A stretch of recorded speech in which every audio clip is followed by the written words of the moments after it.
Senador, eu acho que a questão que o senhor trouxe é extremamente pertinente e deve ser uma observação que já foi feita por outras pessoas além do senhor. Então, eu agradeço a colocação que nos dá a oportunidade, a mim e a Cláudio, para que a gente se coloque. Sobre o posicionamento político do cientista, não é uma questão de ser adversário do governo. Inclusive, políticas públicas são o tema central do meu trabalho com o Instituto Questão de Ciência, que é a ONG que eu presido. Políticas públicas baseadas em evidências científicas. E quando as políticas públicas não são baseadas em ciência, principalmente políticas públicas de saúde, eu preciso me manifestar, assim diz o meu estatuto. E assim também todo cientista brasileiro que percebe que quando a ciência é distorcida para promover curas milagrosas e a ciência é ignorada no que ela pretende para controle da pandemia, nas medidas que são aprovadas pela ciência, então é obrigação do cientista se manifestar, porque é o cientista que pode esclarecer essas questões para a população, para gestores. E não é uma questão de ser adversário do governo.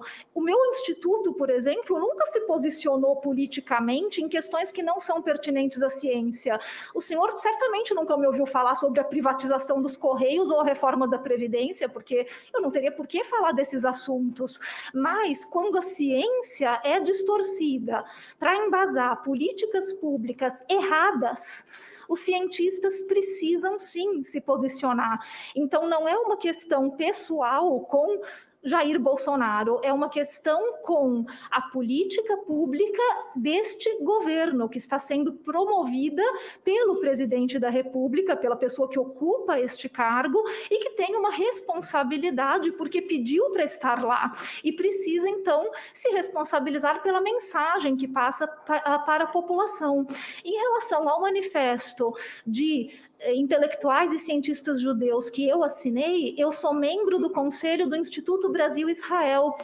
E esse instituto foi quem encaminhou esse manifesto. O manifesto fala por si, é simplesmente um manifesto de judeus que estão preocupados com um governo autoritário. Nós, judeus, já passamos por isso antes. E a nossa meta como judeus e como filhos e netos do Holocausto é nunca esquecer, para que governos autoritários nunca possam colocar em risco a saúde e a vida de suas populações. Então, faz parte da minha missão como cidadã e como judia participar desse tipo de manifesto. E eu não acho que eu tenha que me justificar perante essa casa do porquê eu fiz isso. Agressão ao presidente, a senhora fez. A senhora não fez uma manifestação. Então, e vamos economizar que fica melhor.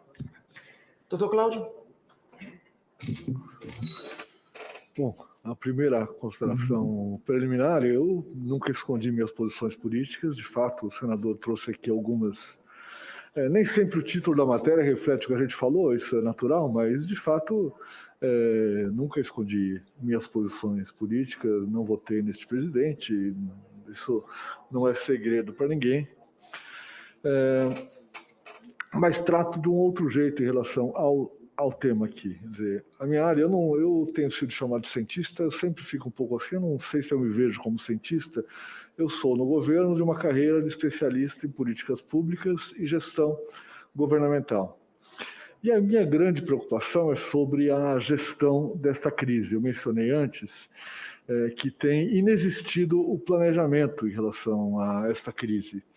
E quando a gente fala de vacinas, quando a gente fala de desenvolvimento tecnológico, o planejamento é uma dimensão absolutamente essencial, especialmente quando há tanto desconhecimento e incerteza. Então, acho compreensível que haja dificuldade em planejar num ambiente de tanta incerteza. Isso exige uma qualificação, um profissionalismo dos planejadores, dos gestores, que não se encontra em qualquer lugar, especialmente quando se pensa na necessidade de investir para uma vacina que ainda não está pronta, por exemplo, e aí eu não estou falando do Butantan, eu estou falando do momento inicial desta crise, em que havia necessidade de fazer apostas em vacinas que poderiam dar ou não certo. Isso exige um conhecimento muito relevante. Isso teria justificado a criação de um grupo especializado nisso, teria justificado a presença do grande ausente desta crise, que foi o Ministério da Saúde. Toda a condução que foi mencionada, de uma parceria pública-privada, de um processo de transferência de tecnologia, foi um aprendizado que o Ministério da Saúde teve ao longo de muitos anos. Eu testemunhei uma parte deste desenvolvimento, cheguei a trabalhar na Secretaria de Ciência, Tecnologia e Assuntos Estratégicos do Ministério durante esse período. Então, era possível ter um grupo com conhecimento, com experiência tratando disso, era possível ter a presença do Ministério da Saúde, fazendo a prospecção das vacinas e avaliando as necessidades de cada instituição, inclusive, para fazer os seus acordos.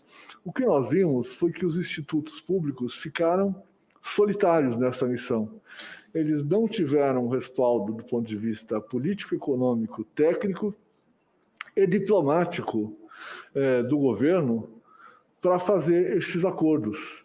No caso da vacina da AstraZeneca Oxford, este apoio veio um pouco mais tarde, ele acabou vindo. No caso do Butantan, aparentemente, esse acordo só veio quando a vacina estava às vésperas de ser aprovada, e em outros casos em que poderia ter sido possível algum tipo de acordo, não houve iniciativa nesse sentido. Então, mais uma vez, faltou um plano, faltou organização, faltou coordenação, faltou profissionalismo no trato com uma crise desta dimensão. Então, ficou nas mãos do presidente da República uma decisão, um discurso e uma organização que ele não estava preparado para fazer. Então, acho que teve a grande figura ausente, que era o Ministério da Saúde, um ministério preparado para enfrentar uma crise desse tamanho.